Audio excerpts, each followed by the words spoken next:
everyone, Marie here with Sunshine's Original. Before I get started with a shop update, I do want to do our thought of the day, and it's connected to the thought of the day from last week. And today it is, you are not your thoughts. Let me repeat that. You are not your thoughts.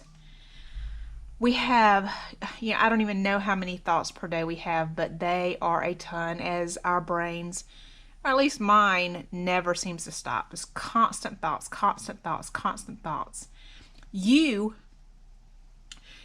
are in charge of what gets your attention.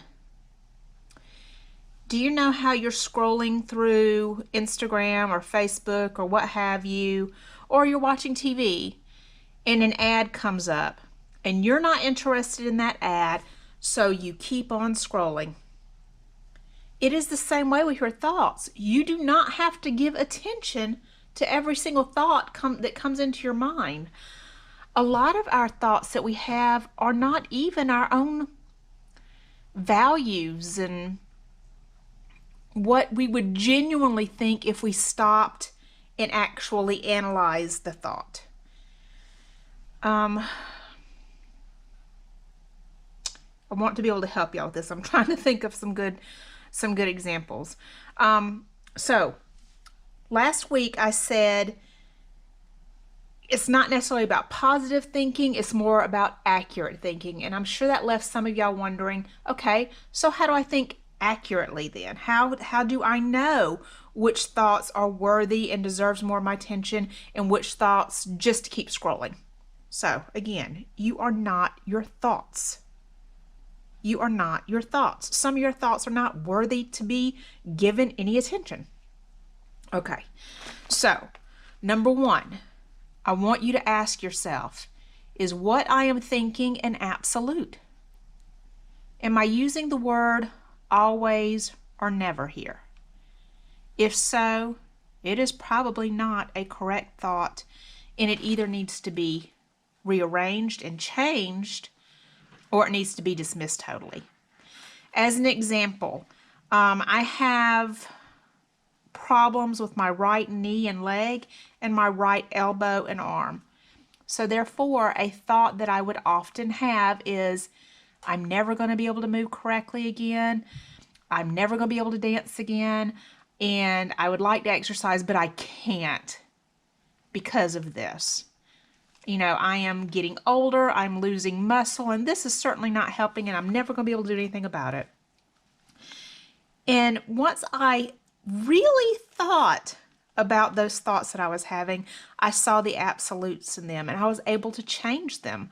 This is a conversation I need to have with myself. Exercising and moving is important to me. I'm sure it's important to everybody. So how can I make this up? If it's that important to me, how can I make this work? I had to ask myself, okay, so I really can't use my arm and my leg much, or I'm going to aggravate the condition. It's going to get worse. So what can I do? I can stretch. I can use other parts of my body, and I can build muscle there. So that's where I started. And as far as I'm never going to be able to use the right and the left leg, the right leg and the right arm, again, I cannot know that that's true or not. I have been healed of so much in my life. I cannot sit here and tell you that that is never going to happen. Miracles do happen. Advances in healthcare happens. I can't know that, but I can do the best with what I have right now. So I changed it, and I am doing better. My mindset's better. If I had focused too much on I can't do this, I can't do that, I'm never going to be able to do this, it's always going to be this way, that leads to a pity party, which is important to have occasionally. We'll get into that later. And leave me stuck in this situation that's just full of depression and anxiety because I can't do the things that I love, where in actuality I just had to adjust what I love to fit what I have right now, which may change in the future. My second bit of advice is If your friend came to you and said to you, whatever that thought is that you're having, said that to you, what advice would you give that friend? That's the advice I want you to give to yourself. If my friend had came to me and told me, I am never going to be able to do this again because of that, first, I would be sympathetic. Do not brush it off. And I am asking you to be easy on yourself. I am not going to sit here and tell y'all I am happy that I can't use my right leg and my right arm like I used to be able to. That does not make me happy. It does not. If I think about it too much, it makes me sad. But there are things that I can do. And that's exactly how I would approach a friend. With sympathy, with understanding, and with a, hey, would you like for me to brainstorm this with you and see what it is that you can do? Do you have good days? What are you doing on those good days? Do you take time for self-care? Let's talk about what that looks like for you. Be sympathetic, be understanding, and try to be there and try to help them determine whether they're having an accurate thought or not. If they were to say something that is an absolute, personally, I would have to remind them this is an absolute statement. Is that really true? Is it really true? And yes, we have moments of anger where, yes, it is absolutely true. Do you not hear what I am saying?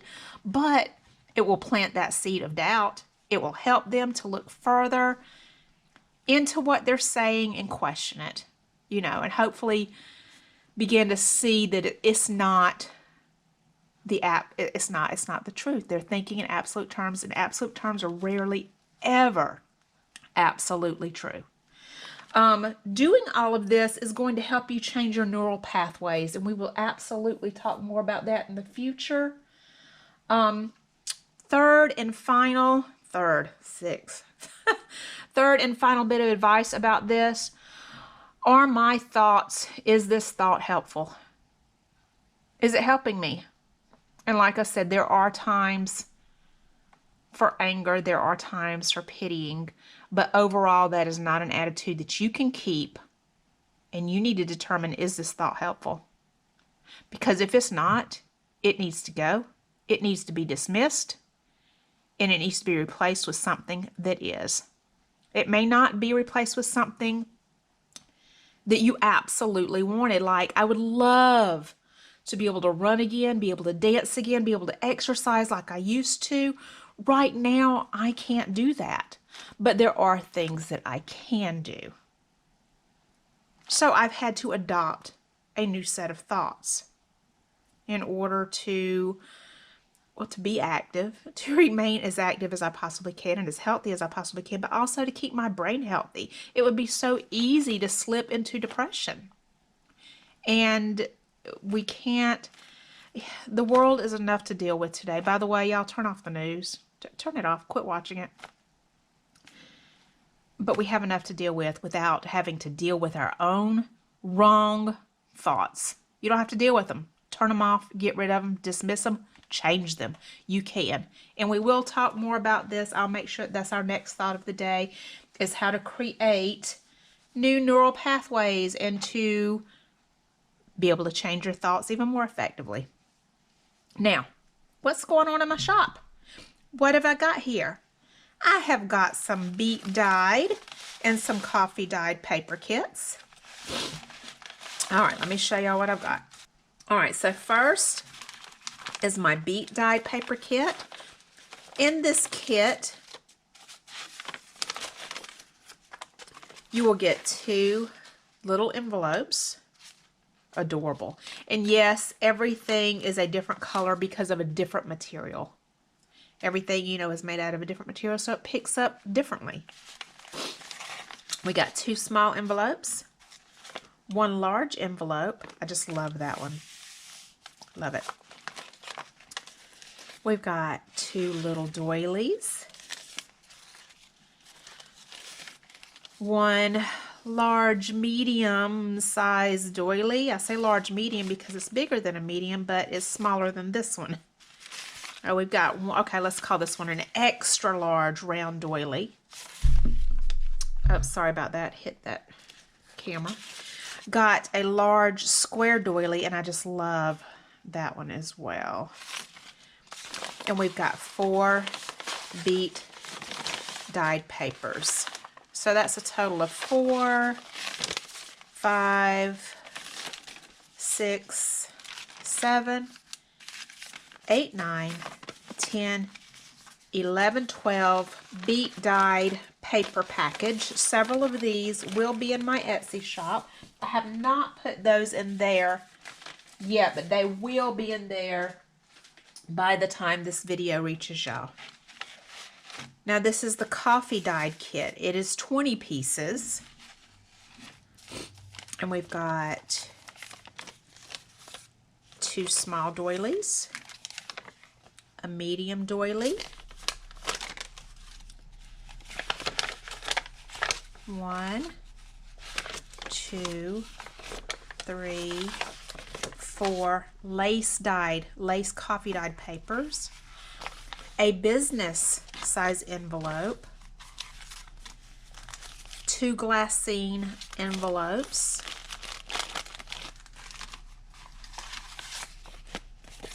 two smaller envelopes that are lace dyed, 1 really large envelope.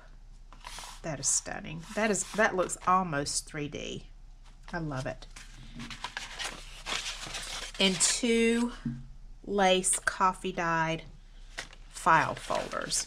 These are already in my shop, and I have numerous sets, but not that many. I think I have 4 sets of these. I might have 4 sets of the Beet dye, but I'm not 100% certain. It's either 3 or 4. So definitely 4 sets of these, and definitely 3 sets. Could be 4 of the Beet dyed paper kit. Y'all go check out my Etsy shop and put your order in.